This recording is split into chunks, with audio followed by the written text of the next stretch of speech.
இன்னொரு கோவம் வந்தா யாரெல்லாம் கோவம் தரலாம் அப்படின்னு நம்ம என்ன பண்ணிட்டோம், மைண்டை செட் பண்ணி வாழ்ந்துட்டோம். நம்மளுடைய டைம் எப்போன்னு தெரியாது. இன்னைக்கு பேசுகிற டைமா இல்லை போயிட்டே இருக்கும்போது இன்னைக்கு எதுக்கு 8:30 மணிக்கு சாவு வரணும்னு தெரியாது. இதுவும் தான் ஜேம்ஸ் புத்தகத்தில் ரொம்ப அழகாக சொல்றாரு, இஃப் காட் willing, கடவுளுக்கு சித்தமானார் அப்படின்னு சொல்லுவாங்க. ஏன் அப்படின்னா எப்போ நம்ம சாவ போகிறோம் தெரியாதுங்க. இந்த ஒரு வாழ்க்கைக்காக என் குழந்தைக்கு வீடு வைக்கணும், வாழ்க்கை வைக்கணும், அவனுக்கு நல்ல வேல்யூஸ் கற்றுக் கொடுங்க, இயேசு யாருன்றதை காமிச்சு கொடுங்க, படிப்பு என்ன செய்ய முடியுன்றதை காமிச்சு கொடுங்க. இந்த 2 விஷயத்த அவன் கையில கரெக்டா போய் சேர்த்துட்டீங்கன்னா அவனால சாதிக்க முடியாதது ஒண்ணுமே கிடையாது. எங்க அம்மா எனக்கு தான் கற்றுக்கிட்டாங்க. இயேசு நகருக்கு சொல்லி வச்சுதான் இவ்வளோ நாட்களா நான் படிக்கிறேன், இவ்வளோ நாட்களா இருக்கிறேன். ஏன் அப்படின்னு கேட்டீங்கன்னா இந்த இயேசு என்னை காப்பாற்றுவாரு, எங்க அப்பா என்னை விட்டு போனதுக்குள்ள இந்த கடவுளை என்னை காப்பாற்றுவாருன்னு எங்க அம்மா உறுதியா சொல்லுவாங்க. எங்க அம்மா எப்பவுமே நாங்க தூங்குற டைம்ல உட்காந்து இந்த பாட்டு ஒரு பாடி உட்காந்து பீச்சில் இருக்கிற ஒரு பாட்டு பாடி இயேசு அழைக்கிறார் ஒரு பாட்டு பாடி அந்த பாட்டு பாடி ஜோம் பண்ணுவாங்க. அவங்க ஜோம் பண்ணும்போதெல்லாம் தலையை கண்கள் தண்ணி ஊற்றும். நான் அலறி ஏஞ்சி பார்ப்பேன், என்னம்மா அழுதுங்கிறியே? இல்லடா நான் ஜோம் பண்ணிக்கிறேன்டா, கடவுள்கிட்ட நான் சில விஷயங்களை சொல்றேன்டா. நாங்க அன்னைக்கு அவங்க சொன்ன விதம் தான் இன்னைக்கு நானே கடவுளை குறித்து மற்றவங்களுக்கு சொல்றேன். உங்க குடும்பம் டிவைட் ஆயிருக்கும் போது அவனை யுனைட் பண்ண யோசிக்கிற வாய்ப்பே இல்லை. Learn to become one. உங்க மாமியார் மாமனார் இவங்கெல்லாம் ஒரு சூழ்நிலைக்கு தான். நம்ம நிறைய டைம் இந்த கவுன்சிலிங் ஸ்கூல்ல எத்தனை பேர் இன்டர்நேஷனல் ஸ்கூல்ல போட்டிருப்பீங்க, என் பையன் எடுத்தோடனே இங்கிலீஷ்ல பேசணும், எடுத்தோடனே பிரெஞ்சுல பேசணும், ஜெர்மன் லாங்குவேஜ்லாம் பேசணும், நிறைய ஸ்கூல்லலாம் போய் போடுவோம். ரொம்ப சந்தோஷம், நோ டவுட் அபவுட் இட். ஆனால் every school has a counsellor. ஆமாவா இல்லையா? ஒவ்வொரு ஸ்கூல்லையும் ஒவ்வொரு டைம் ப்ரோக்ரஸ் கார்டு வாங்கும் போது அந்த கவுன்சிலர்கிட்ட போய் ஒரு ஆலோசனை சொல்லிட்டு, மேம் ஏன் சொல்லுங்க மேம், நெக்ஸ்ட் டைம் பண்ணிடுவோம் மேம் அப்படின்ட்டு அவங்கள்ட்ட ஒரு செல்ஃப் டெஸ்ட் வருவீங்க. நல்ல ஸ்கூலாக இருந்தால் கட்டாயமாக நீங்கள் செல்ஃப் அடிச்சு ஆகணும், கவுன்சிலர்கிட்ட நீங்கள் போயே ஆகணும்.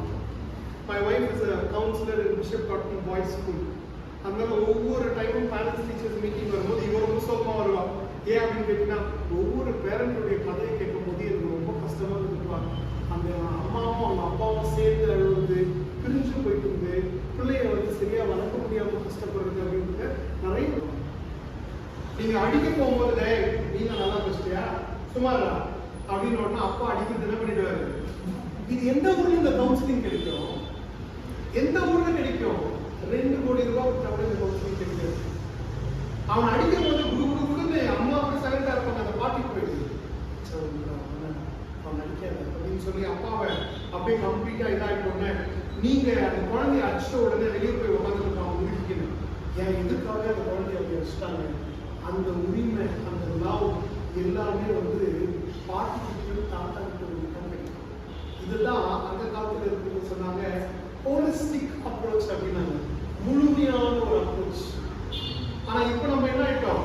எல்லாம் இண்டிவிஜுவல் ஃபேமிலி ஆயிட்டோம். வெளியே போனா கெட்டுவேன், ரோட தாண்டா கெட்டுவேன், ஸ்கூல்ல இருந்தா கெட்டுடுவேன், இவங்கள்ட்ட பேசினா கெட்டுருவேன், வீட்டுல ரொம்ப பத்திரமா டிவியில கெட்டுருவேன். எங்கெங்க நடக்குது இதெல்லாம்? குழந்தைக்கு டிவியை பார்த்தா தானே சோரை இறந்து நிற்போம். யார் அதை பழக்குங்க? நீங்க தான் பழக்குனீங்க. தம்பி நான் அவனுக்கு இது போட்டா அவன் கேட்டானா, எனக்கு போடுன்னு கேட்டானா, சாப்பிட்டோம்னா 2 நாள் விடுங்க, அவன் சாப்பிட்டோம், சாப்பிட்ட பிறகு அவனுக்கு கொடுங்க. அந்த பழக்கம் நம்மகிட்ட என்ன ஆகல, வரவே இல்லையே. ஒன் பாயிண்ட் ஆஃப் டைம் ஒற்றுமையை பற்றி நீங்களும் நானும் பேசி அந்த குழந்தைகிட்ட என்ன இல்லாத போயிடுச்சு, ஒற்றுமையை நீங்க காமிச்சு கொடுக்காம போயிட்டீங்க. நான் சொல்றது உண்மையா தப்பா? 3 விஷயம் சொல்லுது. வாசிச்சீங்கன்னா லூக்கா எழுதின சுவிசேஷம் அந்த அந்த அந்த வசனத்தை வாசிச்சீங்கன்னா இருவரும் ஆரம்பிச்சிருப்பீங்களே, அந்த வசனத்தை முடிங்க. அவர்கள் இருவரும் கர்த்தருடைய சகல கற்பனைகளின்படியையும் நியமங்களின்படியையும் கற்பனைகளை கை கொண்டார்கள், நியமங்களை கை கொண்டார்கள். அப்புறமா குற்றமற்றவர்களாய் நடந்து தேவனுக்கு முன்பாக நீதி உள்ளவர்களாய் இருந்தார்கள். தேவனுக்கு முன்பாக என்ன பண்ணாங்களா? நீதி உள்ளவர்களாய் இருந்தார்கள். என்ன எத்தனை குவாலிஃபிகேஷன் சொல்றாங்க? 1, அவங்க கற்பனைகளை கை கொண்டாங்க. நீங்க உங்க பிள்ளைங்க கற்பனைகளை கை கொள்ளணும்னு சொல்றதுக்கு முன்னால நீங்க கற்பனைகளை கை கொள்ளணும். எத்தனை பேர் ஒத்துக்கிறீங்க இதை? நீங்க கற்பனைகளை கை கொள்ளணும். ஒண்ணு. ரெண்டாவது, குற்றமற்றவர்களாய், மற்றவங்க உங்களை குற்றப்படுத்தாத அளவுக்கு, முடிந்த அளவுக்கு, கூடுமான அளவுக்கு, அதான் பேர் try being with one another அப்படிங்கிற பவுல் பேர் அப்படின்ற ஒரு வேர்டு யூஸ் பண்றாரு. கூடுமான அளவுக்கு.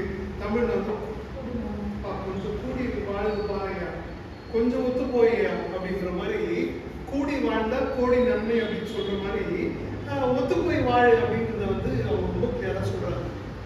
அப்போ it is a matter of becoming one and ரெண்டு பேரும் ஒன்னாகி கர்த்தருடைய கற்பனைகளை கை கொண்டு நீதிமானா அதே போல குற்றமற்றவராக நம்ம நினைச்சிருந்த வாழணும் அப்படின்னு சொல்லி கடவுள் அழைக்கிறார். ஆனா ஒரு பாயிண்ட் ஆஃப் டைம் நம்ம என்ன பண்றோம் அப்படின்னு கேட்டீங்கன்னா, நம்மளால சில விஷயங்களை ஃபாலோ பண்ண முடியாததுனால, இந்த பிள்ளைகளுக்கு முன்னாடியே எல்லாமே நடக்கிறதுனால, ஒன் பாயிண்ட் ஆஃப் டைம் என்ன நடக்குதுன்னா, இந்த பிள்ளைங்க நம்ம மேல இருக்கிற மதிப்பு கொஞ்சம் கொஞ்சமா என்ன ஆயிடுது, கம்மியாயிடுது. அப்போ we need to understand that இந்த வீழ்ச்சிக்கு யார் காரணம் அப்படின்னு கேட்டீங்கன்னா, பேரண்ட்ஸ் ஆகிய நீங்களும் நானும் தான் காரணம். சர்ச் இல்லை, சண்டே கிளாஸ் இல்லை. இந்த வீழ்ச்சிக்கு யார் காரணம் அப்படின்னு கேட்டீங்கன்னா நம்ம தான். ஒன்று. ரெண்டாவது, இந்த ஆல்பா ஜெனரேஷன் ரொம்ப ஃபாஸ்ட், எல்லாத்தையும் ஃபாஸ்ட்டாக பிடிச்சிருவாங்க. அவங்க எல்லாத்தையும் டெக்னாலஜியில் போய் அவங்க செய்யறது ரைட்டா தப்பா எல்லாத்தையும் முடிச்சிருவாங்க. அவனுக்கு மொபைல் கொடுத்தீங்கன்னா எப்படி வாங்கணும், எப்படி விற்கணும் அப்படின்றத 4வது பையன் கூட டிசைட் பண்ணி கிளீனா சொல்லுவான், ஆக்சஸ் பண்ணி கரெக்டாக சொல்லுவான். அப்போ இந்த ஆல்பா ஜெனரேஷன் பிள்ளைங்க நீங்க சொல்றது இம்பார்ட்டன்ட் இல்லை, வாழ்ந்து காட்டுறத இந்த பிள்ளைங்க பார்க்கணும். Children have to see you. ஏன் அவங்க பைபிள் படிக்கிறாங்க, ஏன் அவங்க ஜெபம் பண்றாங்க, மம்மி நீ தான் ரொம்ப கரெக்டா அப்படின்னு அவங்க சொல்லாதது வரைக்கும் நம்ம என்ன பண்ணணும், நம்மளுடைய வாழ்க்கையை நம்ம சரி செஞ்சு நம்ம காட்டணும். சரி, ரொம்ப நேரம் பேசிட்டேன், அதனால let's get into the activity. சரிங்களா? ஓகே.